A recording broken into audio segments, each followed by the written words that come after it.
Another organization where we are partnering up with, as a Cost Suburban, is the 100 Resilient Cities Network from the Rockefeller organization. 3 cities in Cost Suburban, Glasgow, Lisbon and Rotterdam, they also partner in that network. And we have agreed that we as 3 partner cities in Cost Suburban, we will make sure that we cooperate in providing input to the Resilient Cities Network in their strategic plans. The input necessary, to take the service serious into the strategic planning of resilient cities. The next speaker is Roelof Stuurman, and he is from Deltaris, and Deltaris is also a partner in resilient cities. Roelof has vast experience on the field of groundwater in the whole world, amongst places like Manila, New York, and New Orleans. And Roelof explained to me during lunchtime that until the moment when he arrives in the city doesn't have a clue, doesn't know that they have a problem. The moment when Roelof leaves, they seem to have a huge problem. So I came to the conclusion that I'm never going to invite you to my home. When you have a house on wooden tiles, it will be getting to it. But okay. So I don't agree with the previous presentations. His presentation was about tunneling and about the dialogue between an engineer and a planner. That is the problem. It should be a geologist, a groundwater specialist, engineers. They are specialized in pumping as much water out of the soil, out of the ground as possible to keep it dry, but they don't think about groundwater systems, about groundwater quality, the relation with surface water. And I'm often invited in many countries, while that is only for the last 10 years. 20 years before, I was only working in the Netherlands and in wetland restoration, and also a little bit in urban groundwater. But 10 years ago, I changed something in our organization, and I was sent to all kinds of cities. So I have a palette of recent urban groundwater study. That is our king when he was still doing good work. He was in water management, and before, when I was at a birthday, or I was a hippie, because what is water, what is geology, what is physical geography. But now I'm a water manager like the king. So I have other shoes, and I'm sure. And from one came the other. I started in 2006 in New Orleans and in India at the same time. For the first time abroad, and I was thinking what I can do there. But I learned that what you do in Holland, at very detailed scale, you can do a lot in other countries. And it is just what he was telling. My work is to explain and to the system, draw the relations. And now I'm also in urban resilience. When I was starting 30 years ago, we had 3 universities in Holland. One, the Wageningen University, they were in soil master. And the other university was in groundwater, and the other was in surface water. Also institutions in the Netherlands. You had the Surface Water Institution, Delft Hydraulics. I was working for TNO groundwater and subsurface. And then you had, in Wageningen, you had, but in time, of course, all were going to do the same. They built models with soil master, surface water, groundwater interaction, and so on. So that was a change, and now it is a new change, urban resilience. It is not only about water. In New Orleans, I start with a project, and one important topic is to improve economy. Can we develop a plan that less people are going in prison, that more people are going into school, that there is more work? It is more and more holistic than ever. And that makes it also difficult, because this is nice, urban resilience. In the United States, a lot of money is going to a lot of cities. In New Orleans is getting 150 million for resilience this year. Good for me, because then I have my groundwater studies, but it is not focused still on this urban resilience, how you connect this And I think that is the future with social issues. The soil is, for me, there is so much happening with the soil. Yeah? You have the living soil, the soil ecology. We don't know nothing about that. How important is soil ecology? Yeah? And we have a conserving soil for archaeology, the warm soil, and so on. The sinking soil, the shrinking soil, the bursting soil when you have too much pressure, the covered soil that you have no infiltration anymore, dry soils, wet soil, corroding soils is also very important. So I think there is a lot to do in urban subsurface for us. Example, that is Amsterdam, just 2 days ago. Now they are going to build parking garage below the canals. I think it's a clever idea, but I'm nearly sure that the role of groundwater specialist is very small, because those houses are built on wooden piles. And it was already happening in The Hague. They were building a tunnel, and one side of the tunnel, the water level raised, and the other dropped, because they were not understanding groundwater flow. But I have bigger projects in New York and in New Orleans, but a lot of small dialogue projects. We just go 1 week to some city, and 1 week later, and then we interdisciplinary things. That is already difficult, because the people there, who decides who is invited? They never invite a geologist, and I believe that a geologist is something else, somebody else than a hydrogeologist. A geologist understands the sedimentology and things like that, so he can tell. For example, in Amsterdam, they made a tunnel, and they made a coring every 25 meters, but the gullies are much smaller. So they missed many gullies of the Amstel River system, and afterwards they created a lot of damage. Because a geologist specialized in that area, he knows. He would tell you have to make a coring every 10 meters. Or use geophysical methods. You have a continuous profile. And so that is, I think, the most difficult part. Who are you going to invite? And what also an example, we have a guy from Rotterdam here, or two. And of course in Rotterdam they know a lot about subsurface and hydrogeology, but we have 450 other municipalities in the Netherlands. Of course in Amsterdam and The Hague, they have their experts, but not in my city. That is Amstelveen, near Amsterdam, 100,000 people. When you go to the office, nobody knows about the subsurface, nobody knows about groundwater. There is a guy specialized in soil, soil pollution, because when you are going to build something somewhere, they have to test the soil, and he must say, yes, it's good or bad. But that is a difficult thing. So also in planning, when they are planning in the other 450 municipalities, they can ask help, but you must understand who I need to ask. You must understand what processes, who I have to invite. That I think is a big problem. We are sparring partners. We are not, when we are going somewhere, being the expert and listen to me, but just asking in dialogue. That we must watch out, that we are not too arrogant. But it is about identification.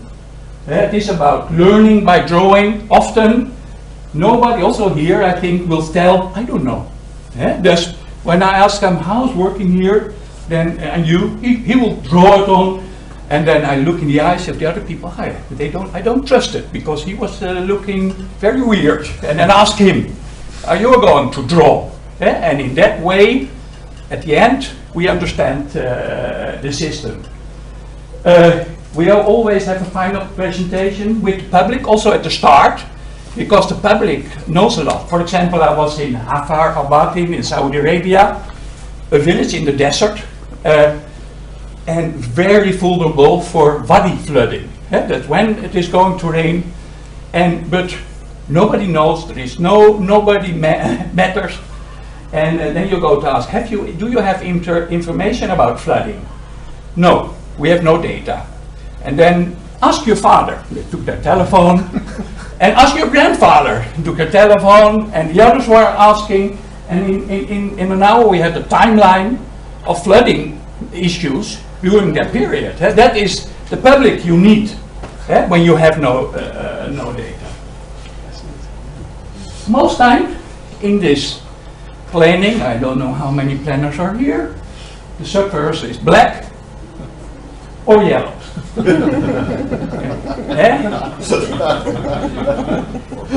and that even when they understand that it is more than that, during the process you have to control. But we were telling, this is the soil, solid soil, this is the soft soil. So you have here, you must construct, and here you must be more careful. But in the process, often, even then, it is okay. These are the cities where I was there for the last 10 years, most are for the last 5 years. I started in Miami, and that is the most interesting groundwater city of the world, I think, because Miami, old Miami, the Art Deco part of Miami, is flooded during moon tide, high tide. So what you're doing then, when you're flooded with high, you cannot build a levee. And that is because they are built on very permeable chalk with karst, and that layer is also at least 100 meters deep. So how you go to solve that? So I like that. We made a proposal. I hope that we are funded, but it is nearly impossible to solve that. But that is the start, I think. Miami is 4 meters below sea level, and 50 years ago they had not that problem, but it is created in the last 50 years by sea level rise. But I think this is, I always like, this is from the World Bank. You cannot manage what you don't know. Understanding the realities above the ground and below the ground. It's all about that. I think we don't know the city. We don't know the subsurface. There are no monitoring networks. There are no data. Of course, when you're happy, lucky, you can get geological data. Fine. But I want groundwater data also. So I made, based on that, a kind of indicators of neglectance, because I feel that it is like that. So I was going to Kaohsiung at the municipality. Nobody has any experience in groundwater. They have, of course, no groundwater monitoring network. They have also no responsibility, nearly in every city, because that is, and they have mandated subsidence in that layer because of pumping out of the deeper layers, like in Jakarta, like in Bangkok, like in Tokyo, and all those areas. You have subsidence because of deep pumping and clay layers. Unintentional drainage. That is one of the biggest issues in groundwater, I think, in urban areas. I have always experienced that sewer pipes and drainage and storm drainage pipes are leaky. They drain groundwater. That is also happening in Amsterdam. For that we have problems with wooden piles in Amsterdam. And for that we have a monitoring network in Amsterdam with 2,500 monitoring wells to control the leaky pipes, because they can damage our old buildings. That is millions and millions of money. Unintentional recharge, famous. And when you go in Saudi Arabia, you have cities, they have problems with surface water, standing water. And that has to do with cesspits, open cesspits. They have no wastewater treatment, and all the water is going down. And often leaking drinking water pipes.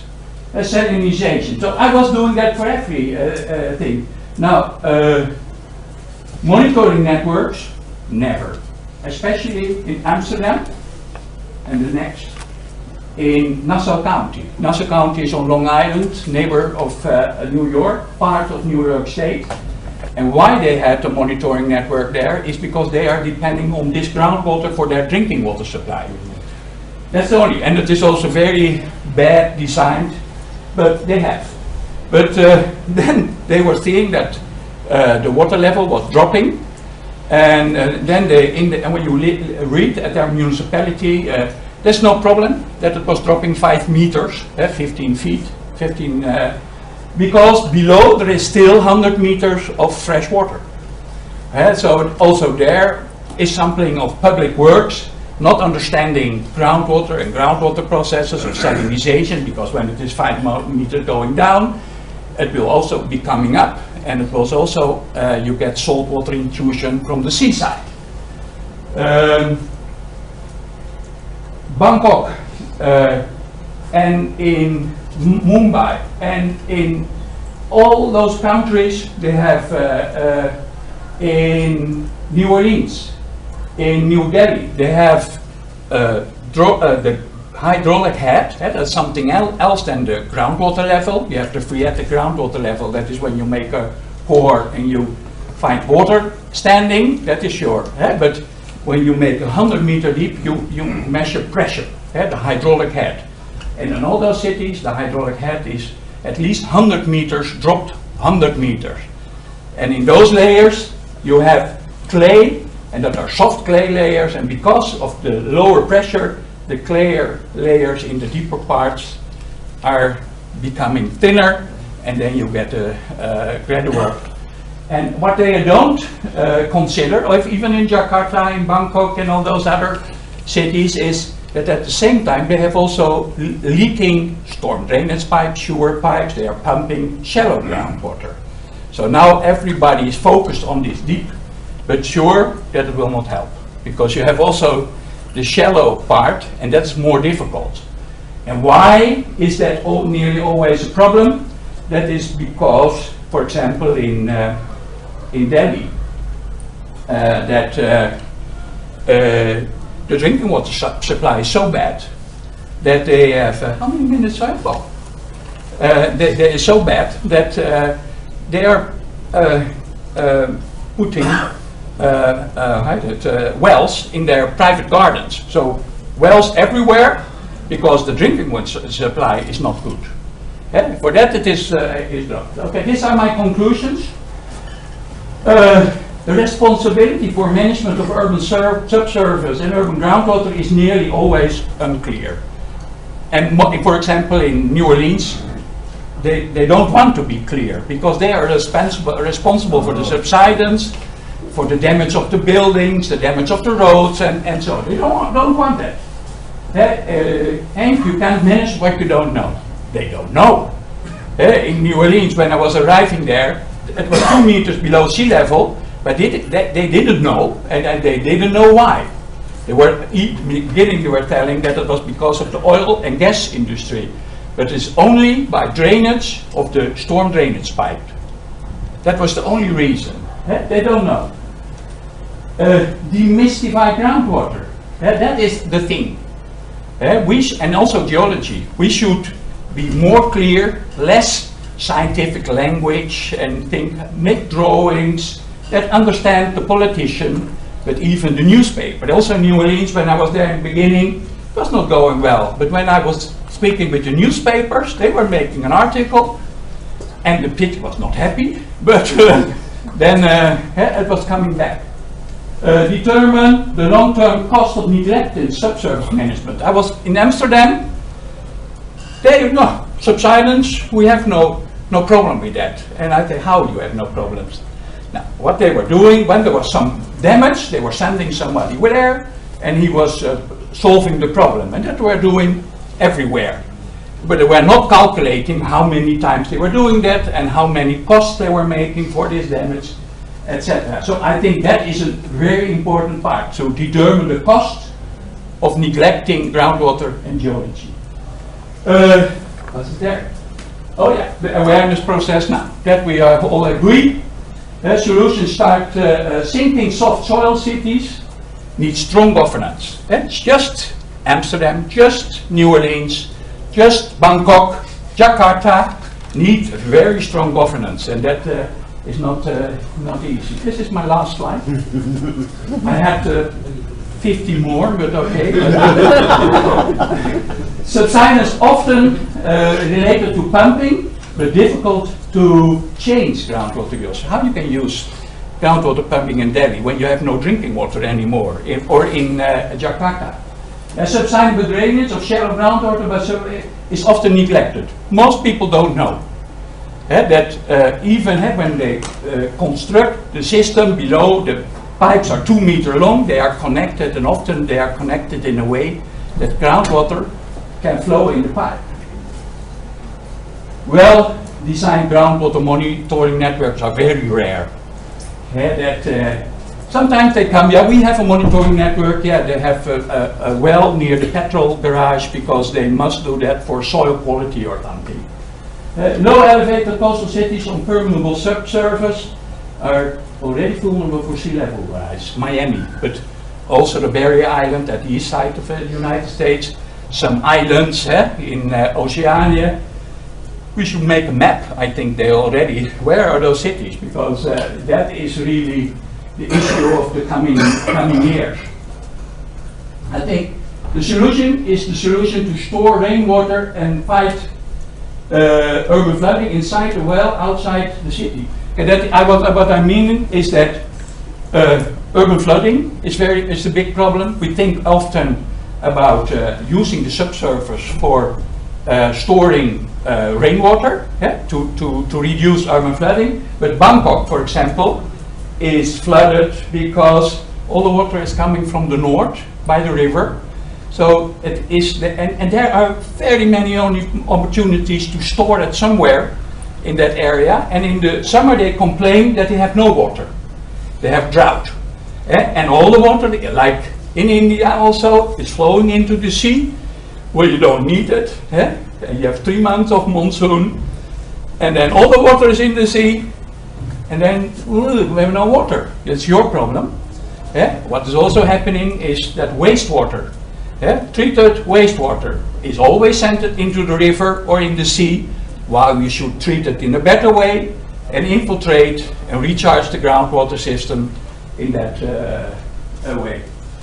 Now, drought is an increasing issue. Now, that's what I was now telling. And what I always end with, learn from your mistake.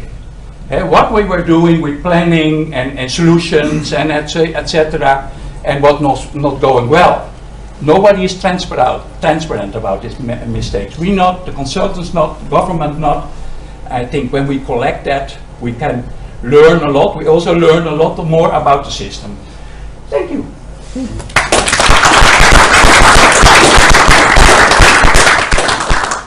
Thank you, Roelof. Any questions for Roelof?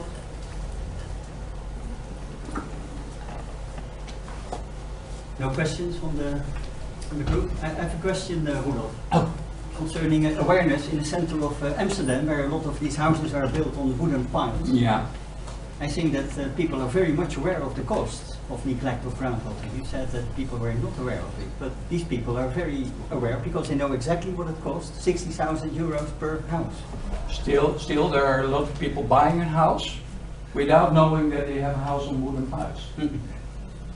So they don't know. And still a lot of people don't know the state of their foundation. A little bit like you don't want to know it. But of course, and it is and I think this is because of the leaking sewer system. They're always the piles at the street side near the sewer system. They become dry. When wooden piles fall dry, then fungi can start their process. When they are below groundwater, you have no problem. But also on the street side, it is lower. But the city writes in their water management report that the top of these piles is not at the right place. And that it is an engineering problem. Because, no, it is not right. It is because they were not managing their sewer system in the right way. But it is like that. And I even believe that they like it, because there is a lot of work with improving new piles. You can see everywhere in Amsterdam that they have new systems to build new piles below those old houses. Okay, thank you. No questions? Oh, one question. Yeah, actually it's a concern that emerges from your presentation. It was a very nice presentation, I thought. But I am left with a feeling that probably you don't believe, but you convey that there are universal solutions. And I would argue the opposite. And like when you say, in soft soil you don't pump, in hard soil you can pump, or you can, whatever. There is no such a thing. You have a hard, very hard, pre-compressed soil, you do an excavation, you fill it with soft material, it will be soft. And this happens in all cities like Amsterdam, any other city. You have like this, next day you pump, you have a lot of settlement in that brick field and more settlement elsewhere. Yeah. My point being that there is no such a thing as universal solution. There is no such a thing as engineers starting to planners or whatever. It is a continuous, it is a fractal activity of continuous exchange and continuous No, I think there is a universal solution, and that is awareness, bringing people together, bringing the right people together, and of course look for the best solution. And when you want to build something, perhaps always it should be something negative, less negative, but the most important thing is choose the right experts, and that is difficult. Who is expert? When you ask a consultant in Holland, can you help it? They can always help. When you pay €1,000 a day. Yeah? And even when they have no experience. I don't know how that is in Bucharest, but Okay, thank you very much. We have